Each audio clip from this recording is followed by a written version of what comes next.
কলকাতায় কেলেঙ্কারি, যত কাণ্ড সবই ওই তিলোত্তমায়। লিওনেল মেসিকে রাজকীয় সংবর্ধনা দিতে গিয়ে আয়োজকরা কলকাতাবাসীকে ভাসিয়েছেন নীল বেদনায়। মাঠের নজিরবিহীন বিশৃঙ্খলা তো বটেই, লিওকে ট্রিবিউট দিতে গিয়ে ৭০ ফিট উচ্চতার যে স্ট্যাচুটা বানানো হয়েছে তা নিয়েও চলছে রাজ্যের সমালোচনা।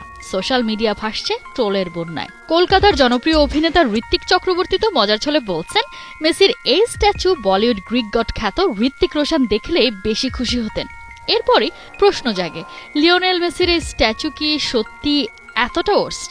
বাস্তবতা বলছে এর চেয়েও হাস্যকর স্ট্যাচু আছে ফুটবলারদের। ওর্স্ট লিস্টের ১ নম্বরে ফুটবল ঈশ্বর দিয়েগো ম্যারাডোনার স্ট্যাচু। মজার ব্যাপার, ম্যারাডোনার এই স্ট্যাচুটাও কলকাতায় অবস্থিত। ২০১৭ সালে কলকাতা সফরে নিজেই উন্মোচন করেছিলেন এই স্ট্যাচু, যা দেখে নিজেকে চিনতেই পারছিলেন না ফুটবল গড। ফাইবার গ্লাসের ওই ভাস্কর্য নিয়ে দুনিয়া জোড়া হাস্যরসের জন্ম দেয়। সবার একটাই কথা, এইটা ভাস্কর্যের নামে পুতুল বানানো হয়েছে। এই লিস্টে ২ নম্বরে ক্রিশ্চিয়ানো রোনালদোর একটা স্ট্যাচু। ২০১৭ সালে নিজ শহর মাদেইরার বিমানবন্দরে ব্রোঞ্জ দিয়ে বানানো হয়েছিল রোনালদোর এই আবক্ষ মূর্তি, যার সাথে রোনালদোর চেহারার কোনো মিলই খুঁজে পাওয়া যায়নি। আর এমন অভিযোগ তুলে সোশ্যাল মিডিয়ায় ঝড় তোলে সমর্থকরা।